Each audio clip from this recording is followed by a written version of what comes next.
할렐루야. 사랑하는 우리 은광교회 성도 여러분, 한 주간도 여러분들 잘 지내셨습니까? 코로나로 인하여서 고생들이 많으시죠? 오늘 말씀을 통해서 힘을 내시고 다시 한번 빛과 소금으로 세상으로 나아가는 저와 여러분들 다 되시기를 바랍니다. 하루는 바리새인과 헤롯 당원이 예수님을 찾아왔습니다. 사람들 앞에서 질문을 하죠. 선생님, 로마 황제에게 세금을 내는 것 옳은 일입니까? 아니면 그른 일입니까? 이에 대해서 예수님께서는 그들에게 로마 은화 데나리온을 보이시면서 이렇게 답하셨습니다. 가이사의 것은 가이사에게, 하나님의 것은 하나님에게 바치라. 이 대답으로 이 이야기가 끝이 납니다. 이 말씀을 보면서 이런 질문을 하게 됩니다. 왜 바리새인과 헤롯 당원은 예수님을 찾아갔을까? 예수님은 왜 이렇게 답하셨을까? 코로나로 인해 크게 소용치고 있는 지금의 교회, 그 안에 있는 우리 교인들에게 오늘 본문 말씀은 시사하는 바가 크다고 볼 수 있습니다. 요즘만큼 여러분 교회가 욕먹은 적이 있을까 싶습니다. 그래서 개인 신앙의 삶을 잘 살아오신 대다수의 성도님들은 매우 마음이 불편하게 되었습니다. 우리는 우리들의 신앙 고백을 통해서 이웃들을 돕죠. 순교를 합니다. 아름다운 공동체를 형성하여서 하나님을 찬양하며 살아갑니다. 우리 스스로에게도 은혜가 되는 삶이지만 이러한 삶은 이웃을 돕는 삶이었고, 그래서 우리들의 신앙심 안에는 자부심 또한 있었습니다. 그렇게 이타적인 삶을 살아왔는데, 그런데 왜 사람들은 교회를 비난하는 것일까? 질문하게 됩니다. 왜 이런 일들이 벌어지는 것일까? 저들이 제대로 우리를 알지 못하기 때문일까?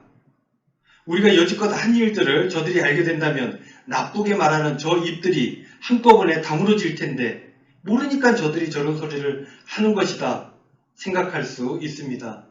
여러분, 틀린 말이 아닙니다. 그동안 우리가 빛과 소금된 역할을 감당하기 위해서 정말 많은 에너지를 사용하였습니다. 그렇게 애쓰는 우리들의 신앙적인 삶에 돌을 던지는 저들의 행동들 억울하기만 합니다. 우리가 무슨 잘못이 있다고 이렇게 생각이 되면서 이 억울함이 분노가 되어서 이것저것 반정부 시위처럼 반정부 활동처럼 나타나고 있습니다. 그래서 신앙의 자유를 말하면서 정치적 자유를 말하면서 검사를 받지 않고 어두운 곳으로 숨어들었습니다. 사랑제일교회 관련 확진자는 벌써 1000명이 넘어섰습니다. 광화문 집회를 통해서는 300여 명이 확진자가 되었다는 소식입니다. 그런데 문제는요, 광화문 집회에 다녀온 사람들의 70%가 이러저러한 이유로 검사를 거부하고 있다는 것입니다. 왜 저들은 검사를 거부하는 것일까? 왜 엄청난 피해를 사회에 주면서 저들은 숨어야만 하는가? 누가 저들을 저렇게 만들었는가? 사람들은 기독당이 배후에 있다. 어떤 사람들은 통합당이 그 배후에 있다. 또 어떤 사람들은 다들 현 정권을 싫어하는 사람들이니 문제는 민주당 때문이다 라고 말하는 사람들이 있습니다. 각기의 해석들이 분분합니다. 여러분, 무엇이 문제입니까?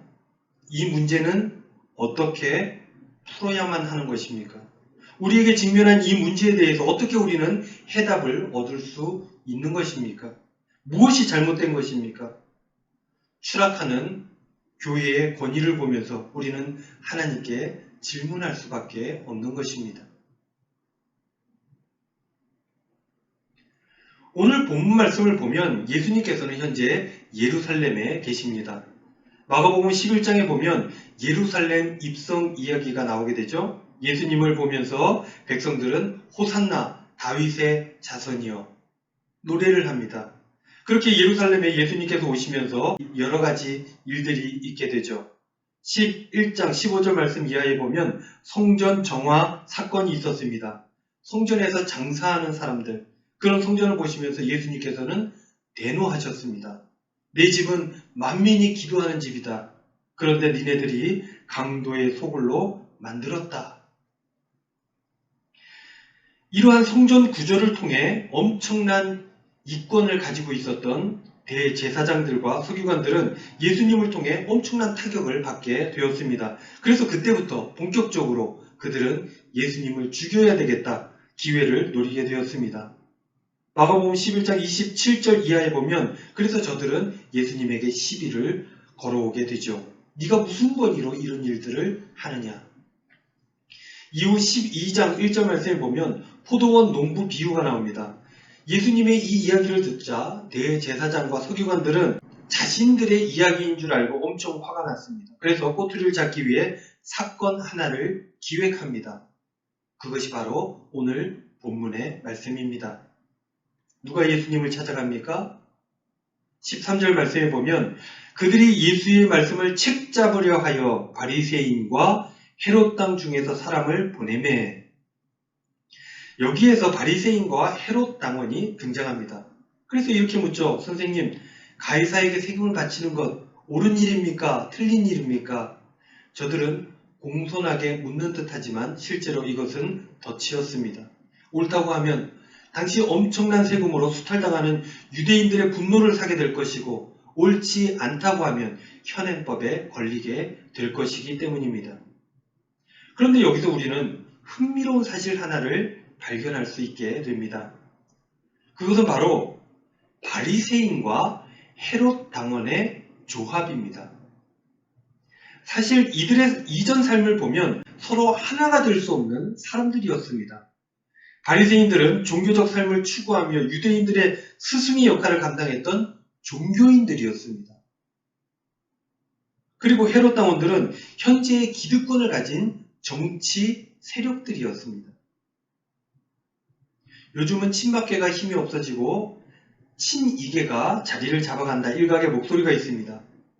이처럼 헤롯 당원들은 이전 헤롯 왕을 따르던 당시 친로마적 성향의 예루살렘의 보수 세력이었던 것입니다. 바리새인들은 종교의 영역, 헤롯 당원들은 정치의 영역에 있는 사람들이었습니다. 이들은 영역이 다를 뿐 아니라 그들의 삶의 방법도 달랐습니다. 예수님께서 예루살렘에 들어오시기 전까지만 해도 이들은 서로 입장을 달리했었습니다. 바리새인들은 세금을 내면 안 된다는 백성들의 정서를 잘 알고 있는 그들의 선생님이었고 헤롯 당원들은 세금을 잘 내야 한다는 친로마적인 정치 세력이었습니다. 이처럼 이들은 하나 될 수 없는 사람들인데 하나의 입장이 되어서 예수님 앞에 나오게 되었던 것입니다. 여기서 우리는 정치하는 사람들의 특징을 발견할 수 있게 됩니다. 그것은 바로 이들은 목적을 위해서는 야합한다는 것입니다. 전혀 다른 입장을 가지고 있더라도 하나의 목적을 이루기 위해서는 야합하는 것이 정치하는 사람들의 특징이다라는 것입니다. 두 번째, 정치하는 사람들의 특징은 오늘 본문 말씀에도 나와 있듯이 그들은 모든 문제의 원인이 외부에 있다고 생각을 했던 것입니다. 그래서 문제 해결을 위해서 어떻게 해야 됩니까? 외부를 바꾸어야 된다 생각하고 실천했습니다. 민주당은 통합당의 발목을 잡아서 국정 운영이 어렵다라고 이야기를 합니다. 민주당은 공산주의자라서 김정은에게 나라를 통째로 바친다고, 저들만 없어지면 실제로 나라가 바로 서게 된다라고 말합니다. 모두가 다른 이들 때문에 힘든 것이다라고 생각합니다. 그리고 실제 그렇게 정치를 합니다. 실제 헤롯 당원들은 예수를 통한 새로운 변화들이 몹시 불편했습니다. 예수님만 없으면 다시 안정을 찾을 수 있다라고 생각했습니다. 그래서 그들은 예수가 없어져야 했습니다. 또 바리새인들은 예수님 때문에 백성들의 지지가 사라지게 되었고 불안하게 되었습니다. 그래서 예수가 없어지면 다시금 괜찮아질 것이라고 생각했습니다. 역시 그들도 예수가 없어져야 했습니다. 전혀 다른 저들은 같은 목표를 가지게 되었고 그래서 저들은 야합하게 되었던 것입니다. 뿐만 아니라 외부의 문제를 해결함으로 자신의 안정을 찾으려 했던 것입니다. 이것 모두 정치적 행보입니다. 정치적으로 외부의 문제를 해결하려 했습니다. 예나 지금이나 똑같죠? 이에 반해 가장 종교적이었던 분, 예수님의 행보는 어떠했겠습니까? 현 시대를 살아가는 우리는 이것에 집중해야 할 것입니다. 그리고 우리 주님께 배우고 실천해야 할 것입니다. 예수님은 어떻게 합니까? 정치하는 사람들처럼 문제를 외부에 두지 않았다는 것입니다. 예수님께서는 처음 사역을 시작하시면서 설교하실 때 이렇게 설교하셨습니다. 회개하라. 하나님의 나라가 가까이 왔다. 회개를 통하여 변화를, 하나님의 나라를 이루려고 하셨습니다. 회개, 즉 자기 반성, 개혁을 통해서 새로운 나라를 만들 수 있다고 말씀하신 것입니다. 내부의 변화를 통해서 외부의 세계를 변화시킬 수 있다고 말씀하신 것입니다. 이것이 바로 종교적인 사람의 삶이었던 것입니다. 밖에 있는 문제를 제거하여서 안정과 기득을 유지하려는 정치적인 사람들과는 전혀 다른 행보를 우리 주님께서는 보이셨다는 것입니다. 여기서 여러분들 질문 하나를 드려보겠습니다. 여러분들이 당시 예수님이었다면 여러분들은 어떻게 행동하셨겠습니까? 사람들의 엄청난 지지를 받고 있습니다. 그렇게 예루살렘에 들어가게 됩니다. 그런데 기득 세력들의 엄청난 탄압에 직면하게 됩니다. 생명의 위협을 느낍니다. 이러할 때 여러분들이 예수님이라면 어떻게 하셨겠습니까? 보통 사람들 같으면 이러한 대중의 지지가 있다면 그 지지층을 결집하고 지지 세력을 이용하여서 공격자에 대해 반격하면서 자신의 안전을 확보하고 동시에 자신의 주장을 관철시키면서 자신의 입지를 강화하려 할 것입니다. 이것은 바로 정치적 판단입니다. 이용하고 야합하고 또 제거하고 그렇게 자신의 입지를 공고히 하는 것. 그러나 중요한 것은 여러분 예수님은 그렇게 하지 않으셨다는 것입니다. 받은 사명을 숙고하면서 생명이라고 하는 주제를 놓치지 않으셨습니다. 생명 살림의 소명을 이루기 위해 힘들고 어려운 줄 뻔히 아셨지만 이렇게 기도하셨습니다. 마가복음 14장에 내 뜻대로 마옵시고 아버지의 뜻대로 하시옵소서. 그렇게 예수님께서는 복종하시면서 십자가를 지셨습니다. 정치적으로 완전하게 실패하셨습니다. 하지만 끝내 생명을 살리는 구원 역사를 이루셨습니다. 끝내 승리하는 새로운 방법론을 이 세상에 보여주셨던 것입니다. 그러면서 우리에게 말씀하십니다. 나를 따르라. 여러분 이것이 하나님 나라를 이루는 유일한 방법이라고 우리 주님께서 보여주시면서 나를 따라오라 그렇게 말씀하셨던 것입니다. 현재 대한민국의 인구가 4,905만 명이라고 합니다. 그 중에 개신교인이 19.7%, 불교인이 15.5%, 카톨릭이 7.9%, 원불교가 0.2%입니다. 그러니까 5명 중에 1명이 개신교인입니다. 이는 엄청난 규모입니다. 이러한 규모는 힘을 가질 수밖에 없습니다. 힘을 가지면 어떻습니까? 힘을 쓰고 싶지 않습니까? 실력 행사를 합니다. 그래서 자신의 존재감을 드러내고 싶어 합니다. 세상에 정치 집단이라면 말입니다. 지난주에 문재인 대통령은 코로나 위기 가운데 교회 지도자들 16명을 만났습니다. 그 중에 가장 큰 단체가 한교총이라고 불리는 한국교회 총연합입니다. 여기에 공동대표를 우리 교단 총회장님이신 김태형 목사님이 맡고 있습니다. 좋은 분위기에서 간담회를 가졌다 알려졌습니다. 여기서 김태형 목사님이 이런 얘기를 대통령에게 요청했습니다. 모든 교회가 다 그런 것이 아니니 비대면 예배를 일률적으로 적용하는 것은 무리가 있다. 그렇게 말씀했습니다.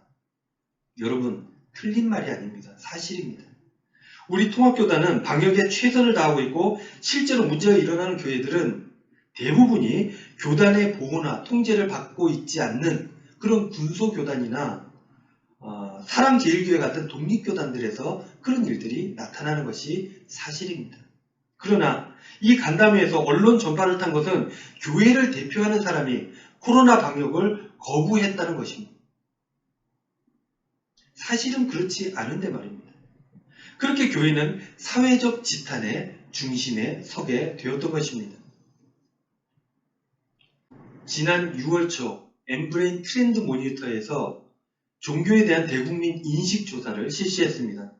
불교인들에 대해서는 온화하고 절제하는 이미지로 나타났고 천주교인들에 대해서는 온화하고 윤리적인 이미지로 나타났습니다.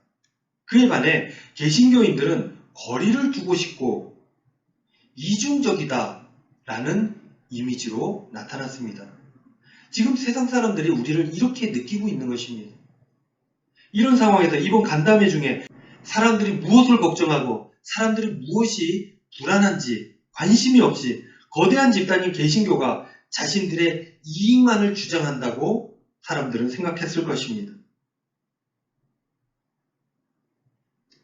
그래서 이겠죠. 저들은 교회에 대해서 이렇게 요구합니다.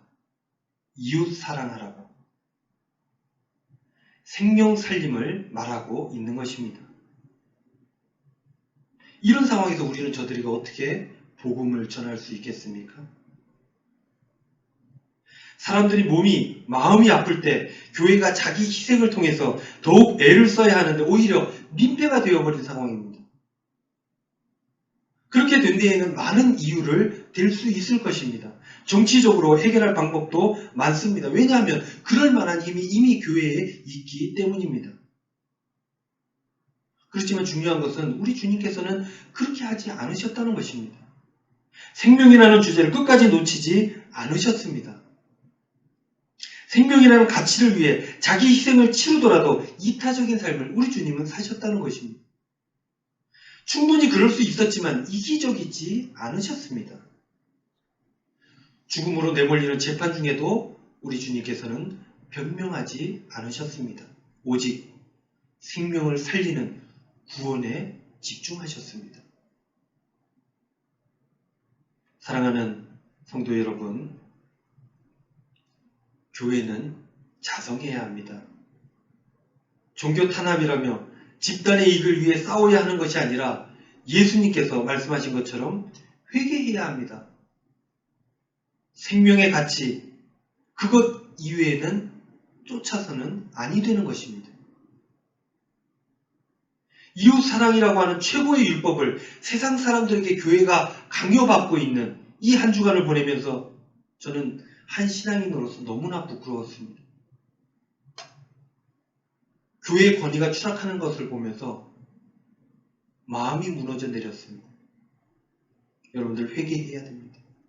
돌이켜야 됩니다. 일부 교회가 그렇다 몸을 피하는 것이 아니라 그 일부 교회를 방관하며 책임을 회피해서는 아니 된다는 것입니다. 사랑하는 우리 은광교회 성도 여러분, 새로운 한 주간을 살아가게 될 때 이 생명이라는 주제를 마음에 새길 수 있었으면 좋겠습니다. 그래서 보이지 않는 곳이라 할지라도 빛과 소금의 역할을 감당하시는 우리 주님처럼 하나님 나라를 차근차근 일구어 가시는 저와 여러분들 다 되시기를 주님의 이름으로 축원드립니다.